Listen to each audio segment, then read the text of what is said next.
Study IQ IAS, अब तैयारी हुई affordable. Hello guys, welcome to Study IQ.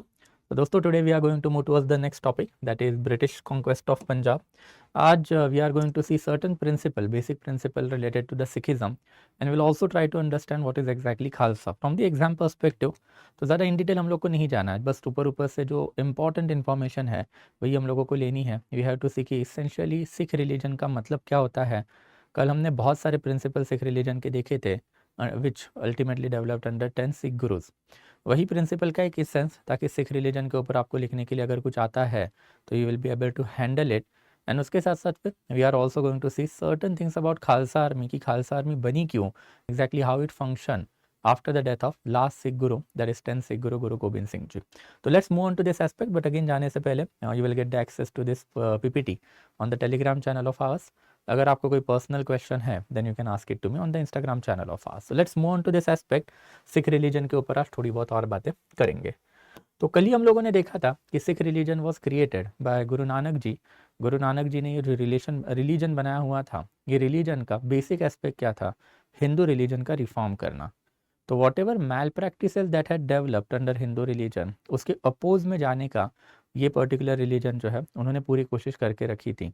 And oppose में जाना है मतलब क्या करना है, तो exactly the mal practices of the Hindu religion must not reflect into Sikh religion.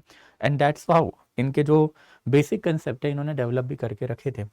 सबसे इंपॉर्टेंट एस्पेक्ट तो कम्युनिटी एस्पेक्ट ही रहा है. कम्युनिटी मतलब equality. Equality is always important.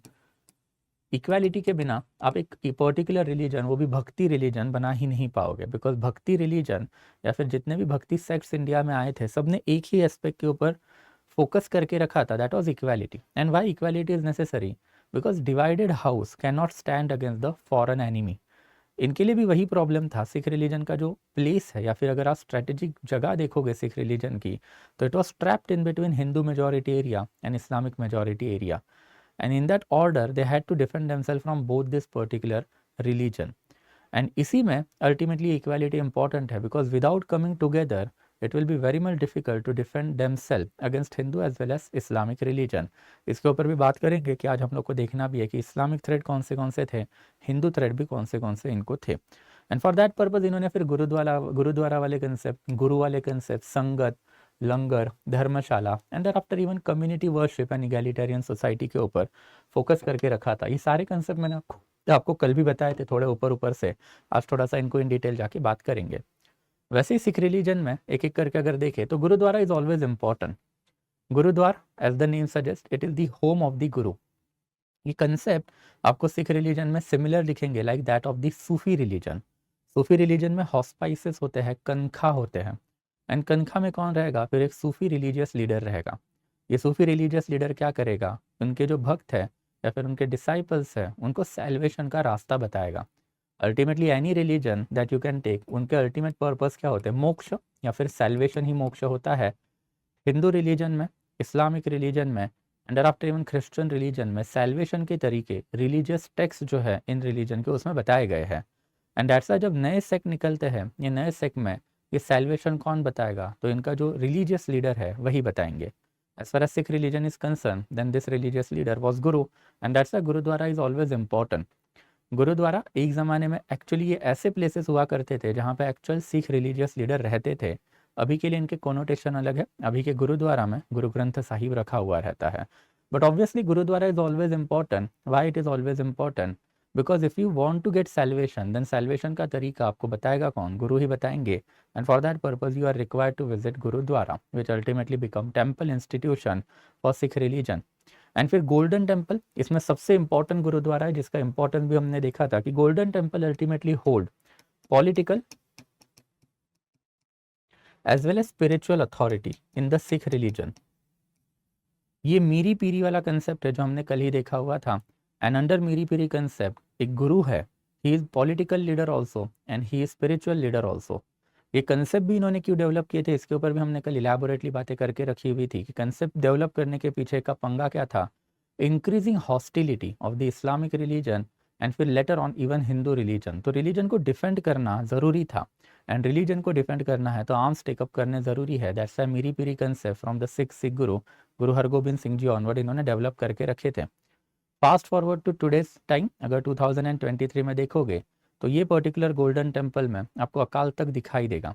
And Akal Takht में अल्टीमेटली क्या है, देन ऑब्वियसली जो सबसे इंपॉर्टेंट गुरु है दैट इज गुरु ग्रंथ साहिब अब अकाल तख्त में रहते हैं।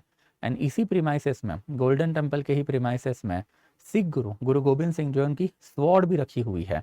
And that's why this particular place is important because अभी भी यहाँ पे political and spiritual authority of Sikh religion रहती है।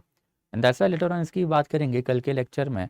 महाराजा रणजीत सिंह ने अमृतसर के ऊपर अटैक करके इसको कैप्चर किया था, उसके पीछे का पर्पज ही वही था because the person who is controlling this temple premises golden temple, that particular person is most important person in Sikh religion. आज के टाइम पे भी अगर आप बात करोगे तो शिरोमणि गुरुद्वारा प्रबंधक कमेटी एक पर्टिकुलर बॉडी है जो ये पर्टिकुलर टेम्पल को कंट्रोल करती है। एंड दैट्स व्हाई शिरोमणि गुरुद्वारा प्रबंधक committee is one of the most important bodies in the Sikh religion, जिसकी बात लेटर ऑन हम करेंगे जब सिख रिलीजियस रिफॉर्म मूवमेंट में जाएंगे। उसमें एक अकाली मूवमेंट है and Akali movement is also revolving around this temple also, तो इसके ऊपर भी लेटर ऑन बात करनी है। But golden temple is again an important institution. Akal Takht हमने कल ही देख के रखा था कि अकाल तख्त सिग्निफाइज द पॉलिटिकल अथॉरिटी। गुरु हरगोबिंद सिंह जी ने अल्टीमेटली मीरी पीरी का कंसेप्ट निकाला था and in that capacity golden temple में ही ये दोनों अथॉरिटीज़ है वो सिचुएटेड है। एंड गोल्डन टेम्पल से ही सिख रिलीजन के सारे वी कैन से डिसीजन लिए जाते हैं। वैसे ही फिर Panj Takht is also important. This are top 5 gurudwaras of the Sikh religion. Factual data के लिए याद रखना है, it will be too much to enter into this particular aspect की इन डिटेल जाके देखे कि इसमें एग्जैक्टली क्या है क्या नहीं है। तो बस फैक्चुअल डाटा के लिए याद रखना कि Akal Takht Sahib is there, Shri Keshavgarh Sahib is there, Takht Shri Damdama Sahib is there, Takht Shri Patna Sahib is there and Takht Shri Hazur Sahib is there. तो ये सारी ही प्लेसेस जो है सिख रिलीजियस लीडर या फिर गुरुओं से एसोसिएटेड प्लेसेस हैं। ऐसा माना जाता है कि ये 5 प्लेसेस में सिख रिलीजियस लीडर मतलब 10 गुरु में से कोई ना कोई तो गुरु जो है वो maximum period of the time रह चुके हैं। तो that is how basically this 5 पंज तक जो है वो एस्टैब्लिश हुआ है। जैसे हिंदू रिलीजन में आप बोलोगे कि सबसे इंपॉर्टेंट रिलीजियस साइट कौन से, तो 4 धाम की बात हम करते हैं, उससे एसोसिएटेड मल्टीपल स्टोरीज है। तो वैसे ही Panj Takht are sacred sites of the Sikh religion. And कोई भी एक डिवोट सिख होता है, जो आर्डन सिख होता है, सिख रिलीजन में यकीन रखने वाले बंदे हैं, it is advisable to them कि they shall visit all this 5 sites. And there after फिर 6 स्क्रिप्चर दैट इज गुरु ग्रंथ साहिब। ये भी हम लोगों ने कल वाले लेक्चर में ही देख के रखा हुआ था कि लास्ट सिख गुरु 10th सिख गुरु गुरु गोबिंद सिंह जी, उन्होंने ही अपनी जो स्पिरिचुअल अथॉरिटी है, political authority that is institution of guruship है, वो किस में ट्रांसफर करके रखा था, एक बुक में दैट इज गुरु ग्रंथ साहिब में ट्रांसफर करके रखा हुआ था। ये बुक आज भी अमृतसर के गोल्डन टेम्पल में रखा हुआ है। और ये गुरु ग्रंथ साहिब इज एक्चुअली आदि ग्रंथ। आदि ग्रंथ बनाया किसने था वो भी हमने देखा था कि इट वॉज क्रिएटेड बाय गुरु अर्जन देव। उन्होंने अपने से पहले जो 4 सिख गुरु हुए थे, ये 4 सिख गुरुओं के सारे प्रेयर्स ये बुक में डाल दिए। एंड इसके बाद इसमें एक और एडिशन हुआ है जो मैंने आपको कल बता के रखा था, that is 6th edition, that is Guru Gobind Singh जी। गुरु गोबिंद सिंह ने अपने के पहले के 5 जो इंपॉर्टेंट सिख रिलीजियस लीडर है, सिख गुरु है, उनके कुछ प्रिंसिपल, उनके प्रयास ये बुक में डाल के रखे हुए हैं। तो ये particular book what does it signify, it signifies the important religious principle as well as prayers given by and large all the Sikh guru. But इसमें 6 सिख गुरु के प्रिंसिपल तो आपको दिखाई ही देंगे, 6 के 6 का नाम जो आपको याद रखना है। एंड ये पर्टिकुलर बुक आज के टाइम पे hold the spiritual as well as political authority in the Sikh religion. Why? Because obviously last Sikh guru Guru Gobind Singh ji ने अपनी पॉलिटिकल अथॉरिटी ये बुक में ट्रांसफर करके रखी हुई है। एंड ये पर्टिकुलर बुक अब एक सेक्रेड बुक बन चुका है as far as Sikh religion is concern. तो Guru Granth Sahib is also there after फिर concept of guru is always important because as I told you कि गुरु ही आपको एक सैल्वेशन का तरीका अच्छे तरीके से बता सकता है। यानी सैल्वेशन के फिर मल्टीपल तरीके मल्टीपल सिख गुरुओं ने बताए, उसी से इनकी जो रिलीजियस फिलॉसफी है वो बाहर आई। इसमें अब एक एक करके हम लोगों को देखना है कि मल्टीपल सिख गुरुओं ने कौन से तरीके बताए। हर एक सिख गुरु से एट्रीब्यूट तो नहीं करेंगे but overall principles of the Sikh religion हम लोगों को पता है। तो सबसे पहले हिंदू रिलीजन की मैल प्रैक्टिसेस को इन्होंने टारगेट किया था। तो जो चीज़ हिंदू रिलीजन में होती है उसके एकदम अपोजिट चीज़ जो है इनके रिलीजन में होगी। तो हिंदू रिलीजन में आपको पता है कि पॉलीथेइज्म इज देयर, मतलब मल्टीपल गॉड्स आर देयर। अगर ऋग्वेदा की ही बात करें तो ऋग्वेदा में 33 types of god are there. हमने देखा था कि 33 कोटि मतलब 33 type, and 33 type of gods जो है it means that multiple gods are there in Hindu religion. तो ये वाले रिलीजन में क्या होगा, वन गॉड। ये पर्टिकुलर रिलीजन मोनोथेइज्म के ऊपर चलने वाला रिलीजन है। एंड मोनोथेइज्म में अल्टीमेटली आपको याद भी रखना है कि there is only one god. And फिर ये गॉड क्या है, तो ऑब्वियसली निरंकार है। ये क्या है, बेसिकली निरंकार गॉड है। निरंकार मतलब इसका कोई आकार नहीं है, तो it is basically formless God. Formless God है। तो basically Guru Govind Singh and गुरु गोविंद सिंह के पहले 9 सिख गुरु फ्रॉम गुरु नानक, ये भगवान नहीं है, दे आर मसीहा बाय एंड लार्ज, वो basically have contact with the God and God के प्रिंसिपल्स ह्यूमैनिटी में डालने की कोशिश करते हैं। एंड फिर एक्चुअल गॉड कौन है, तो गॉड जो है बेसिकली एक ओंकार है। एक ओंकार मतलब बेसिकली क्या है, then obviously that particular god जो है ही is basically Nirankar. And Nirankar मतलब फॉर्मलेस गॉड, तो इसका कोई आकार नहीं है, इसका कोई नाम भी नहीं है। जैसे हिंदू रिलीजन में मैं अगर आपको बताऊं कि शिव भगवान या फिर पार्वती देवी या फिर विष्णु भगवान, तो इनके आकार मतलब इनके इमेजेस आपके आंखों के सामने आते हैं, बिकॉज आवर गॉड जो है क्या है, देन ऑब्वियसली हमारे गॉड जो आकार के साथ है, ये पर्टिकुलर फॉर्म से एसोसिएटेड गॉड्स आपको दिखाई देंगे, इनके इमेजेस भी आपको दिखाई देंगे।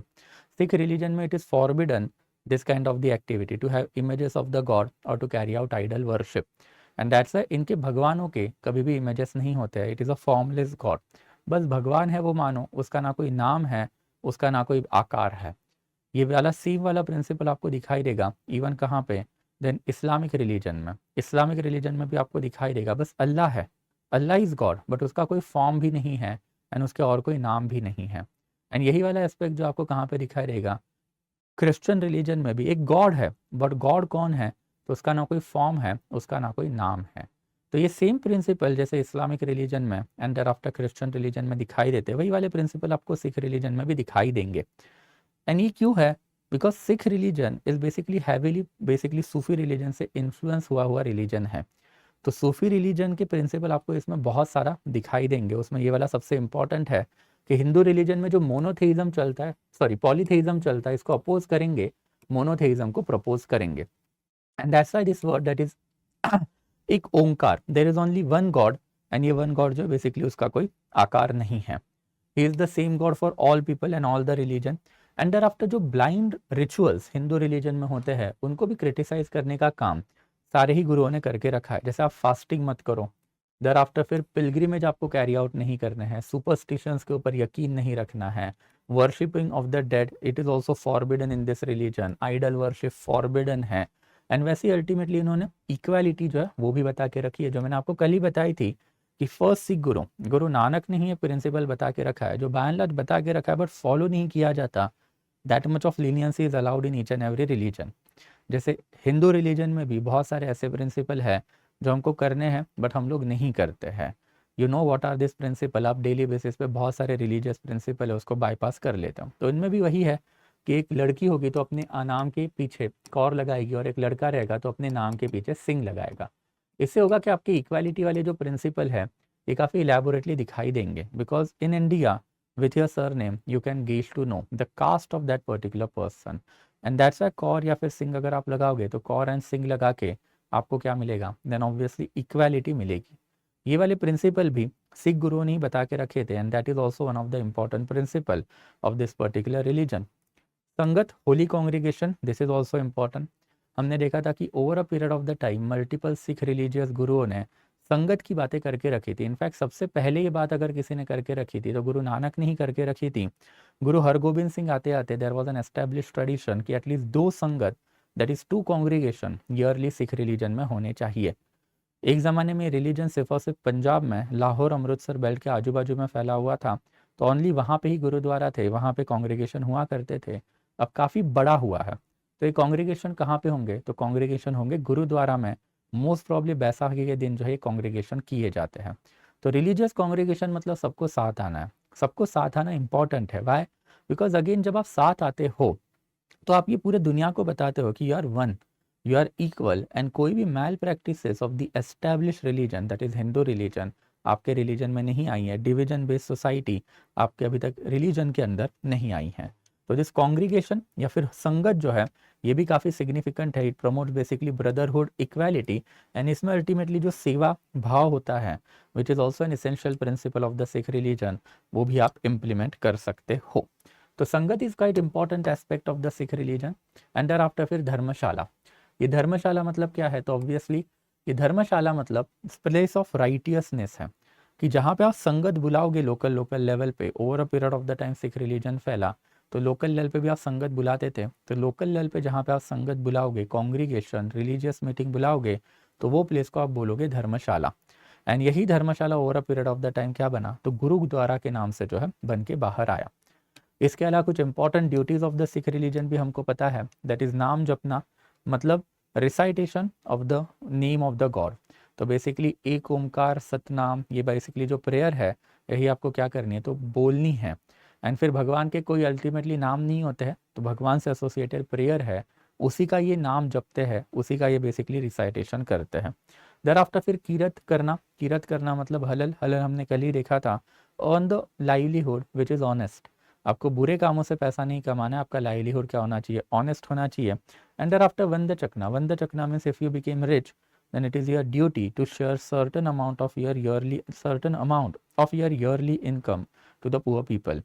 इसको आप दासवंद भी बोलोगे। ये दासवंद वाली प्रैक्टिस हमने कल ही देखा था। 10% टिथ आपको देना पड़ेगा, रिलीजियस टैक्स आपको लोकल लेवल पे। आपके गुरुद्वारा तो उस ज़माने में थे नहीं, तो आप जब कॉन्ग्रीगेशन में जाओगे वहाँ पे, या फिर उसके लिए इन्होंने मसंद सिस्टम भी बना के रखेगी कि मसंद अगर आपके घर पे आता है तो आपको उसको उतना 10% ऑफ द टैक्सेशन जो है हैंड ओवर करना पड़ेगा, which can be use for the charity and caring of the other people.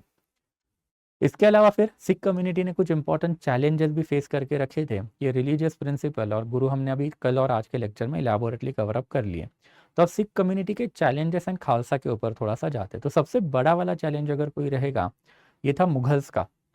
हमने कल ही देखा था कि Sikh religion got entangled themselves into the internal politics of the Mughal administration। इसके दो रीजन हमने कल देखे थे। एक तो Akbar had taken interest in the territory in which Sikh were ruling because it acted as a buffer in between Mughal Sultanate and northwestern frontier of India, that is Kabul Kandahar line of defense। Second important aspect तो इसका था कि basically Sikh religion जो है उसका expansion by the time period of the Akbar onward, Sikh religion काफ़ी rapidly Sutlej river तक फैल चुका था। Sutlej river is basically scientific frontier of the Mughal empire, we can say, during the time period of the early days of the Akbar.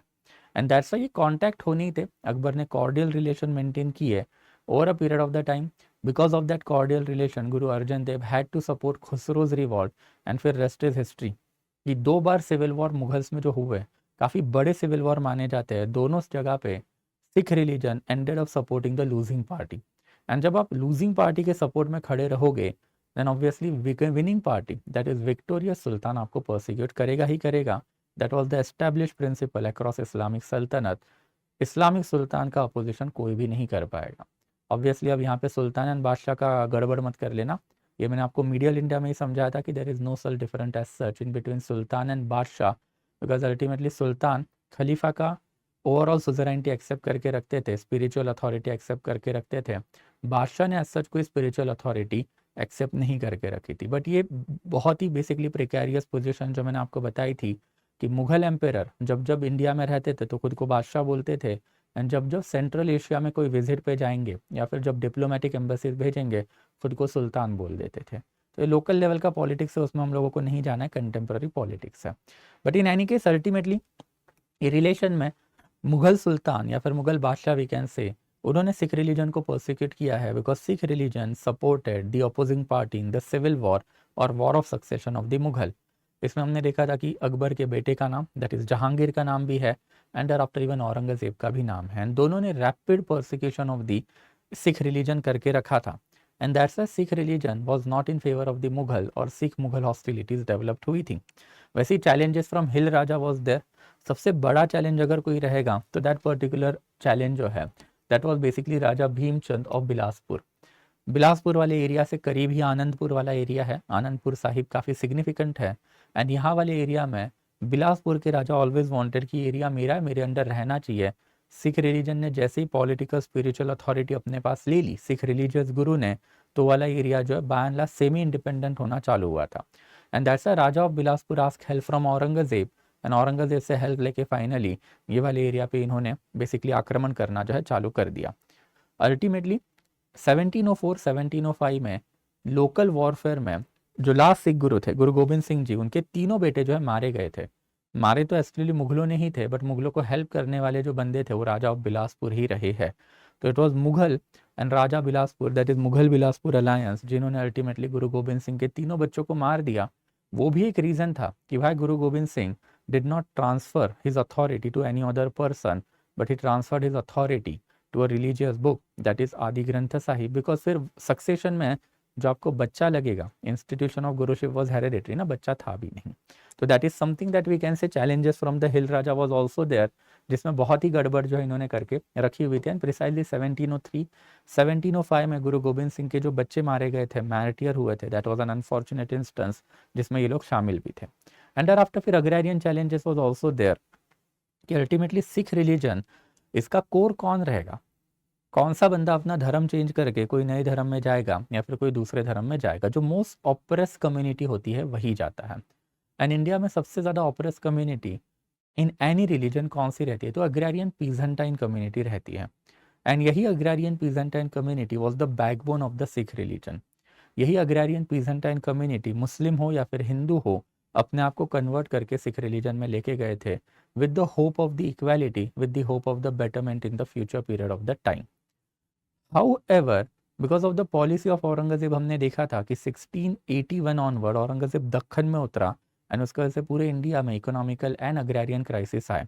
तो economical and agrarian crisis के बाद अब इतना जो बैकबोन था सिख रिलीजन का, जो पीजेंटाइन पॉपुलेशन था, अगर वो पीजेंटाइन पॉपुलेशन में अगर खाना ही अवेलेबल नहीं है तो आपको उनको कोई दूसरे प्रोफेशन में डालना पड़ेगा। And that particular second profession मतलब कौन सा है, देन ऑब्वियसली फिर खालसा। तो खालसा बनने के ये तीन इंपॉर्टेंट रीजन थे जो आपको हमेशा याद रखने हैं। Hostility of the Mughal, hostility of the Hindu religion and there after peasantine backbone. Peasant के पास अब करने के लिए कुछ था नहीं, तो पीजन को आपको एक अल्टरनेटिव प्रोवाइड करना था, and that alternative was basically Khalsa. And that brings us to the actual Khalsa. Khalsa is also quite significant. Khalsa का मतलब ही होता है to be pure, to be clear और टू बी फ्री। तो खालसा ये आर्मी है सिख रिलीजन की जो गुरु गोबिंद सिंह जी ने बनाई थी। हमने कल ही देखा था कि 1699 में सिख रिलीजन में हमने देखा था कि सिक्स्थ रिलीजन या फिर Sikh guru, that is Guru Hargobind Singh ji onward से लेके 10 Sikh guru, that is Guru Gobind Singh,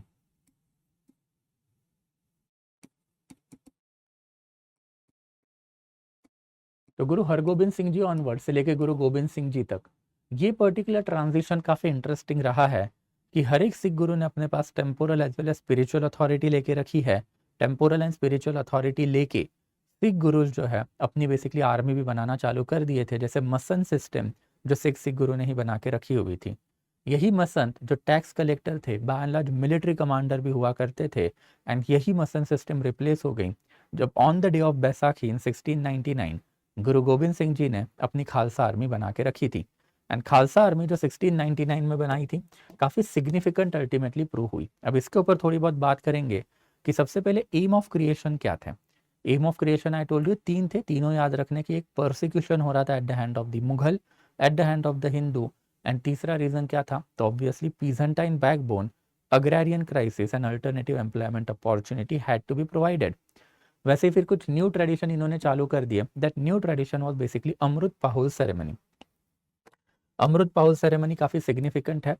Amrit Pahul ceremony मतलब क्या, तो रिलीजियस इनिशिएशन।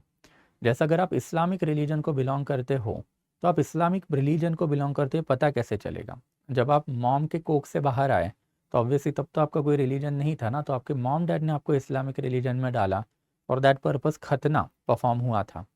वैसे ही आप एक हिंदू बंदे हो तो आप हिंदू बंदे हो ये बने कैसे, तो ऑब्वियसली जब आप मॉम के कोख से बाहर आए तब तो आप हिंदू नहीं थे ना, ये तो आपको बाद में रिलीजन बर्थ के बाद में हिंदू बनाया गया है। तो हिंदू कैसे बनाया गया, तो टोटल 16 संस्कार जो है वो फॉलो करने पड़ेंगे। ये 16 में से जो 15 संस्कार है ये by the age of the 14-15 years complete हो जाते हैं, बट इसमें से टोटल 11 से 12 संस्कार बाय द एज ऑफ 1 से 2 ईयर्स के बीच में खत्म हो जाते हैं। तो अगर वो संस्कार आपके ऊपर परफॉर्म हुए हैं then obviously you belong to the Hindu religion. And वैसे ही अगर आप सिख रिलीजन में बिलोंग करते हो then how can you claim भाई you are a Sikh person. Again mom के कोख में से बाहर आए तभी तो आप सिख नहीं थे ना, तो आपको सिख बनाया जाएगा फॉर दैट पर्पज। अब अमृत पहुल सेरेमनी वाज देयर, ये बैप्टाइजमेंट होता है, इनिशिएशन इनटू रिलीजियस ऑर्डर होता है, मतलब आप एक धर्म के अंदर आ रहे हो तो उससे एसोसिएटेड सेरेमनीज होती है। ये पर्टिकुलर सेरेमनी जैसे ही आपके ऊपर परफॉर्म हुई तो उसके टू कॉनोटेशन निकलने चालू हो गए 1699 ऑनवर्ड। ये टू कॉनोटेशन क्या होंगे? सबसे पहले तो you belong to the Sikh religion and at the same time you belong to the Khalsa army also. तो just because you are a member of the Sikh religion, इसका मतलब क्या होगा कि आप खालसा के भी मेंबर हो। And whenever Khalsa army calls upon you, you have to go and fight for the Khalsa army. क्यों? बिकॉज धर्म को डिफेंड करना is the utmost duty of any particular person who belong to that particular religion, right? thereafter फिर कुछ political factor भी रहे हैं। कि पॉलिटिकल फैक्टर में अगर हम लोग बात करें कि पॉलिटिकल फैक्टर में सबसे इंपॉर्टेंट क्या था कि सिख गुरु, दैट इज सिख गुरु ने ही पॉलिटिकल अथॉरिटी अपने पास लेके रखी थी, धर्म को डिफेंड करने की भी बात करके रखी थी, बट ऑब्वियसली आर्मी जो आपको लगेगी in order to defend the religion वो आपके पास नहीं थी। तो ये पॉलिटिकल फैक्टर जो है वो भी हम लोगों को दिखाई देता है। And as I told you masand system जो था अर्लियर वो अब रिप्लेस हो गया एंड खालसा सिस्टम जो उसने टेक ओवर कर दिया। अब Khalsa will become civil authority, military authority as well as revenue authority of the entire Sikh land, जिसकी हम बात करेंगे जब महाराजा रणजीत सिंह में जाएंगे तब। But by the time period of the 10th Sikh guru that is Guru Gobind Singh जी, अब ये असर्टिव या फिर नॉर्म जो असर्टिव हो चुके थे। And what were this norm कि गुरु सबसे इंपॉर्टेंट है, गुरुओं ने दिए हुए प्रिंसिपल जो by and large anti Hindu है, हिंदू के रिफॉर्मेशन वाले प्रिंसिपल है वो इम्पॉर्टेंट है gurdwara. And within gurdwara में Panj Takht is quite important and इसके साथ साथ अब गुरु ग्रंथ साहिब में मैक्सिमम अथॉरिटी आ चुकी है।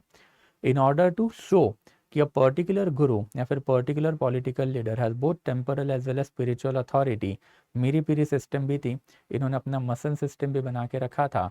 बट फाइनली वी कैन से कि bye the time of the 1708 1710 ultimately गुरु के डेथ के बाद ये सारी ही पावर जो है खालसा आर्मी के अंडर आ गई, because Khalsa army was the next important aspect of the Sikh religion after गुरु। क्यों? बिकॉज गुरुओं ने जो प्रिंसिपल बताए थे वो हैंडल करने की कैपेबिलिटी ऑफ खालसा आर्मी में थी। एंड खालसा आर्मी का रिलीजियस कमांडर जो रहेगा that become the most important political authority as far as entire Sikh religion is concern.